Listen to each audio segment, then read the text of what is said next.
Labas vakaras, tariu Jums antradienį lapkričio 25-ąją ir kviečiu pasižiūrėti kabelinės televizijos savo parengtas žinias.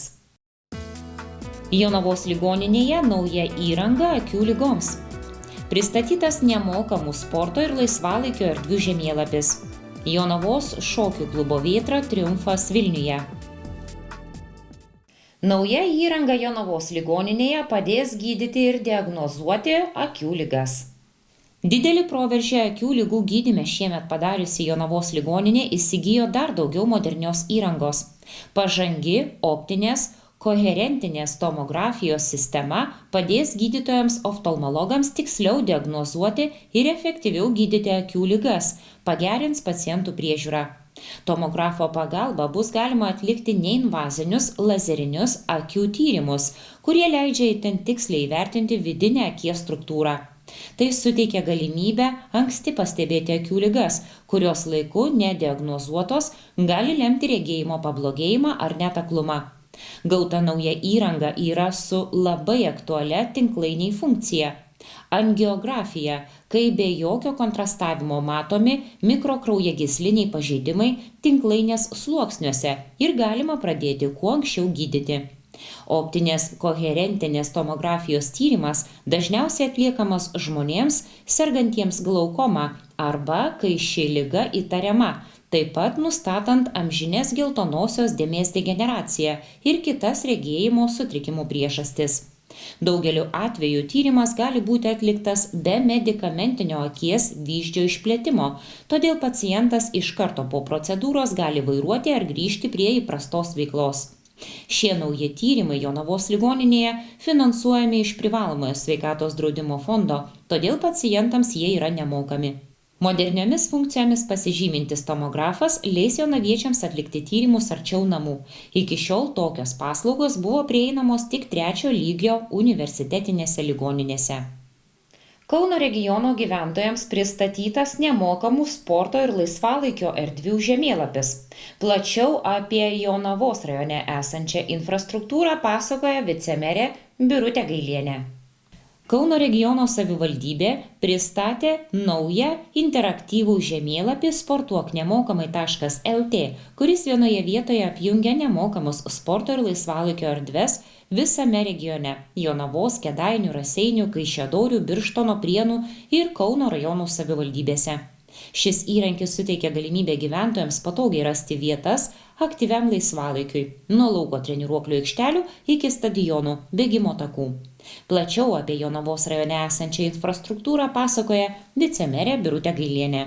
Iš tiesų, visai nesenai, praktiškai ką tik startavo visiškai nauja interneto svetainė, jinai vadinasi sportuoknemokamai.lt ir šioje svetainėje yra sutelktos visos gyventojams nemokamai prieinamos sporto bazės Kauno regione, išskyrus Kauno miestą.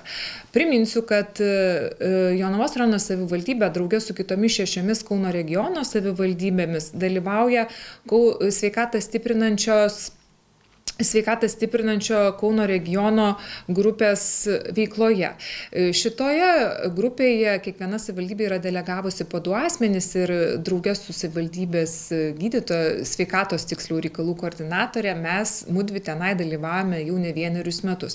Ir šitos sveikatą stiprinančios darbo grupės tikslas ir yra skatinti gyventojų, Kauno regiono gyventojų fizinį aktyvumą, sportinę veiklą, įsitraukimą į įvairų užimtumą, kuris prisidėtų prie savijautos tiek fizinės, tiek emocinės gerinimo.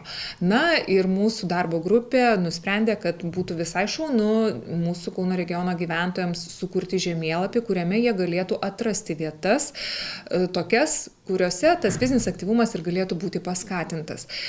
Tyrimai rodo, kad daugiau negu pusė, paskutiniai tyrimai sako, kad 51% fiziškai pasyvių gyventojų yra visoje Lietuvoje. Tai yra iš tikrųjų iškalbingi skaičiai. Negana to, apie 80% paauglių pasaulio sveikatos organizacijos duomenimis visame pasaulyje, 80% vaikų ir paauglių nepasiekia jų amžiui reikalingo fizinio aktyvumo ribos. Kitaip tariant, mes tampame vis pasyvesni ir pasyvesni. Nors, jeigu mes kalbėtumėm konkrečiai apie Jonavą, mes nuolat investuojame į erdves, kuriuose galima užsimti fizinę arba tiesiog ar sportinę veiklą. Na, šis žemėlapis tikimės, kad paskatins gyventojus ne tik aktyviai pasportuoti ar užsimti fizinę veiklą, bet dar kartu ir atrasti erdves, kurios yra ne tik mūsų rajono centre, bet ir kaimiškose teritorijose. Iš viso žemėlapyje gyventojai gali rasti 44 erdves. Žemėlapis leidžia filtruoti erdves pagal sporto šaką. Na, pavyzdžiui, jeigu jūs norite žaisti krepšinį, jūs įsivedate, nustatote, kad ieškote sporto erdvės tinkamos krepšinio Jonavoje, pasirenkate sporto šaką krepšinis ir jums išmes internetinė svetainė visas vietas, kur galite žaisti krepšinį ir tai bus nebūtinai tik tai miesto teritorija, nes krepšinio aikštelių yra ir kitur, pavyzdžiui, Upninkuose ir visai nebloga krepšinio aikštelė. Jeigu mieste labai apkrautos, o jums nesudėtinga nukakti iki Upninkų, tai mielai prašome. Taip pat, aišku, įvairios ir mokyklų stadionai, tinklinio, ypatingai paplūdimio tinklinio aikštelės, kurių taip pat yra ne viena mūsų rajone. Jeigu galvojate, kad tik tai miesto stadione yra paplūdimio tinklinio aikštelės, toli gražu ne. Štai iš karto galiu pasakyti, šiemet kaip tik buvo gyventojų dalyvavimo biudžeto idėjų dėka atnaujintas Kulvos parkas ir štai paplūdimio tinklinio aikštelė yra net ir ten. O ar yra jų dar daugiau rajone? Manau, kad taip, todėl kviečiu gyventojus domėtis, apsilankyti puslapyje sportuoknemokamai.lt ir pasižiūrėti, kokios kitos erdvės, kokios kitos sporto bazės šiandien yra prieinamos gyventojams, prieinamos nemokamai ir kokios sporto šakos tenai gali būti, kokiomis sporto šakomis ten galima būtų sportuoti. Tai manau, kad šitas įrankis tikrai padės dar labiau pažinti savo kraštą, juolab, kad tikrai, kaip ir minėjau, tik nemažai sporto erdvių yra būtent kaimiškose teritorijose, iki kurių mūsų kompaktiškam rajone nukakti nėra taip jau labai ir toli. Na ir taip pat kitos erdvės mieste. Tarp šitų erdvių yra ir tokios populiarios sporto šakos kaip pavyzdžiui tenisas. Vėlgi gyventojai kol kas gali naudotis jomis nemokamai. Ateityje programėlėje Jonava atsiras ir elektroninė sporto bazių rezervavimo sistema, kuri padės gyventojams tiesiog dar labiau ir organizuočiau susiplanuoti savo laiką, kurį tu norėtum praleisti aktyviai naudojamuose sporto erdvėse, pavyzdžiui, tokiuose kaip paplūdimio tinklinis arba tas pats padelis arba tenisas, nes iš tikrųjų paklausa yra didelė, tai kad vienu metu nesueitų kelios komandos žaisti arba keli interesantai, tai įsidiegs naujoviška sistema sporto bazių rezervavimo, kuri turėtų startuoti jau kitais metais. Tai bus dar viena naujovė ir dar viena nauja funkcija mūsų programėlėje Jonava. O šiandien gyventojus iš tiesų kviečiu aktyviai naudotis, nepaisant to, kad už lango jau ir sninga, jau ir šaltukas, bet fiziškai aktyviems tas greičiausiai netrukdo išlikti. Fiziškai aktyvus turėtumėm būti ištisus metus, tai tiesiogiai susiję tiek su mūsų fizinė, tiek su emocinė sveikata. Ir tikrai, jeigu ne pažaisti tenisą, tai bent jau pabėgioti mūsų stadionuose ir apšilti, net ir esant žemai temperatūrai, tikrai galima ir kviečiu gyventojus tikrai pasinaudoti tokią galimybę. Priminsiu, kad ši galimybė atsirado kylant iš mūsų Kauno regiono merų susitarimo praėjusių metų gruodį. 7 savivaldybių merai pasirašė tokį susitarimą, kuriuo įsipareigojo padaryti sporto erdves prieinamas savo gyventojams, o taip pat ir Kauno regiono gyventojams, ir tas prieinamas sporto bazes atvaizduoti būtent minėtame naujame žemėlapyje sportuoknemokamai.lt. Taigi, mielieji, jeigu jums kažkas galbūt nerasit to, ko reikia Jonavoje, nors mes praktiškai, manau, turime viską, bet jeigu norėsite išplėsti savo choreografiją arba svečiuositės Kauno rajone, Raseiniuose, Kėdainiuose, Kaišiadoryse, tai šitas žemėlapis jums taip pat labai nesunkiai padės surasti vietas, kur galite savo fizinio aktyvumo veiklą pilnai aktyvuoti, skleisti ir mėgautis sportu, kuris tikrai yra vienas iš mūsų sveikatos šaltinių. Interaktyviame žemėlapyje, kaip minėta, sudėtos visos sporto bazės esančios Jonavos, Kėdainių, Raseinių, Kaišiadorių, Birštono, Prienų ir Kauno rajonų savivaldybėse. Nors Kauno rajonas sporto bazių turi daugiausiai, tačiau kalbant tik apie Jonavą, tai sporto bazių ir laisvalaikio erdvių skaičiumi, lyginant su minėtomis savivaldybėmis, galime didžiuotis. Juolab, kad rengiant žemėlapį buvo puikia proga peržiūrėti turimas Jonavos sporto bazes, kurioms reiktų atnaujinimo. Mūsų Kauno regiono savivaldybės yra skirtingos savo dydžių, tiek gyventojų skaičiumi, tiek plotų. Ir natūralu, kad tas skaičius ir sporto bazių, kurios yra nemokamai prieinamos visuomeniai, yra skirtingas. Bet noriu pasakyti, kad daugiausiai be abejo turi Kauno rajonas, tai yra žiedinė savivaldybė, labai didelė savivaldybė, turinti gerokai jau virš 100 000 gyventojų.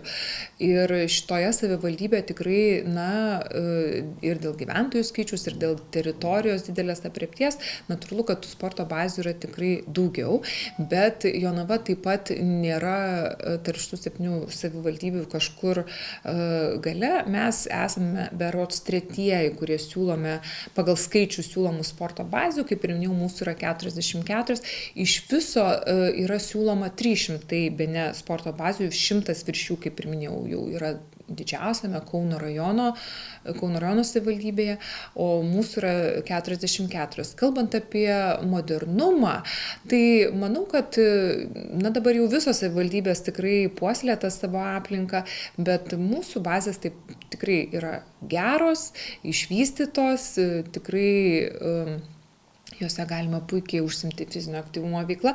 Ir tik priminsiu, kad vienas tų tokių paskutiniųjų naujausių, tai yra turbūt ir tas pats Ralio gimnazijos stadionas, kuris taip pat yra prieinamas visuomeniai, Šveicarijos mokyklos teritorijoje įrengtas padelis, krepšinio aikštelė, kur yra tikrai visiškai naujos atnaujintos sporto bazės. Jeigu dar tarp tokių labai naujų galima būtų įvardinti ir visai nesenai, ne šiemet, bet anksčiau atidaryta krepšinio 3x3 aikštelė Chemikuose. Tai iš tiesų sporto bazės jos yra geros, bet tikrai noriu pasakyti, kad šitas inventorizavimas, jeigu galima būtų tai pasakyti, nes mes ruošdamiesi pateikti internetiniai svetainiai savo sporto bazės kartu su nuotraukomis, mes iš tiesų pamatėme, kur jau reikėtų ir pasitaisyti, kur reikėtų jau ir pasitempti. Tai buvo labai gera proga suinventorizuoti tą savo turimą, kaip sakant, turtą ir paplanuoti, ką iš sporto bazių prieinamų visuomeniai mums galima būtų ir reikėtų pagerinti ateityje. Galbūt jau danga kai kur susidėvėjus, galbūt dar kažkokie įrengimai jau reikalauja priežiūros arba pakeitimų. Tai vėlgi buvo puikia galimybė iš naujo peržvelgti tą savo turtą ir paplanuoti, kaip jį pagerinti netolimoje ateityje. Tai netrukus tuo ir maniežą registruosime kaip naują objektą įpučiamą. Maniežas taip, bus nauja sporto bazė, tiesa, jinai bus daugiau skirta jau mūsų futbolo akademijos vaikam sportuoti. Taip pat tenai bus pritaikomumas ir kitoms sporto šakoms.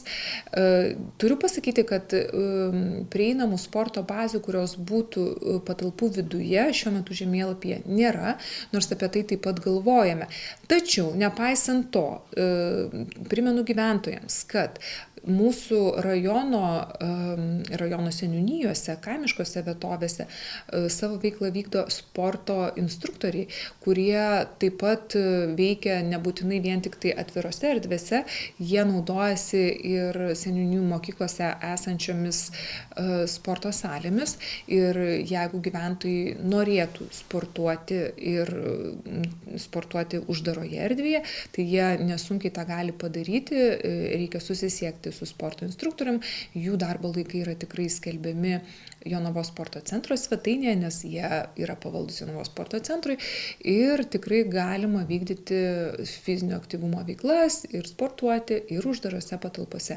Mieste tas yra šiek tiek sudėtingiau, nepaslaptis, kad mes sakome ir save laikome sporto miestu ir iš tiesų turime labai daug vaikų ir jaunimo, kurie sportuoja ir sportuoja krepšinį, futbolą, tinklinį, kovų menus ir stalo tenisą, na ir sportinę aerobiką, ar dabar vadinamą gimnastiką.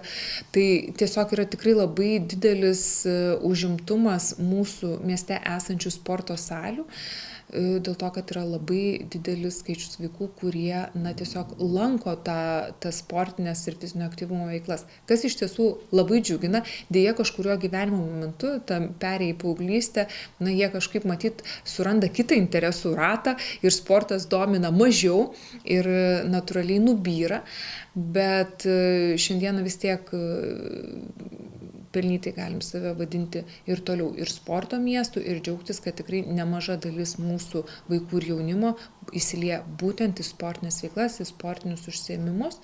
Na, bet jie ir užima, kaip sakau, sales tiek arenos, tiek ankstesnę salę, tam mūsų įprastai vadinamam treste, mes tokį pavadinimo gyventojai, kaip pasakai, tai žinom apie ką kalbam, tiek mieste esančių mokyklų sporto sales tikrai užima daugumoje sporto centro auklėtiniai iki pat vėlaus vakaro, ten vyksta treniruotės. Verta paminėti, jog Jonavos rajonas konkursui Išmanusis miestas 12 pateikė 2 teritorijų įveiklinimo temas – Lietuviškoji Europa ir Jonavos sporto centro pastatas, kuriuos siekiama atnaujinti seną sporto centro pastatą esantį Vasario 16 gatvėje. Bet šitoje vietoje, aišku, reikia pirmiausiai sulaukti, kokios bus idėjos galutinės, kokie bus pasiūlymai ir tada vertinsim. Bet be abejo, mes ir toliau sporto infrastruktūros vystymą tęsime, nes tai yra mūsų vienas iš miesto prioritetų. Specialistai pastebi, kad fizinio aktyvumo stoka viena svarbiausių antsvorio, nutukimo ir kitų lėtinių ligų atsiradimo priežasčių. Neaktyvūs žmonės dažniau serga širdies ir kraujagyslių ligomis, diabetu, osteoporoze, depresija ir kitomis sveikatos problemomis. Mažėjant fiziniam darbui didėja aktyvaus laisvalaikio svarba. Būtent todėl savivaldybės ieško būdų, kaip paskatinti gyventojus daugiau judėti. Įspūdingas sportinių šokių savaitgalis Vilniuje ir Jonavos sportinių šokių klubo Vėtra triumfas. Praėjęs savaitgalis Vilniuje tapo tikra švente sportinių šokių bendruomeniai. 2 dienas sostinėje vyko Šiaurės Europos čempionatas ir pasaulio reitingo varžybos Lithuanian Open 2025, subūrusios gausų būrį šokėjų iš įvairių šalių. Dalyviai varžėsi dėl įvertinimų, reitingo taškų ir žinoma, garbės atstovauti savo klubus bei šalis aukščiausiame lygyje. Ypatingo dėmesio šįkart sulaukė Jonavos sportinių šokių klubo Vėtra atstovės Austėja Paškevičiūtė ir Ieva Lobinaitė. Abi šokėjos pasirodė itin sėkmingai ir pademonstravo brandų, techniškai tikslų bei emociškai stiprų šokį. Finale virė intriguojanti ir įtempta kova tarp 3 lyderių. Austėja Paškevičiūtė vos vienu teisėjų tašku nusileido pirmąją vietą iškovojusiai Sūkurio klubo šokėjai. Tuo tarpu Ieva Lobinaitė nuo Austėjos atsiliko taip pat tik minimalia persvara – 1 tašku. Šios 3 šokėjos akivaizdžiai dominavo finale ir ženkliai atsiplėšė nuo kitų dalyvių, o jų pasirodymai sulaukė itin palankaus publikos ir teisėjų įvertinimo.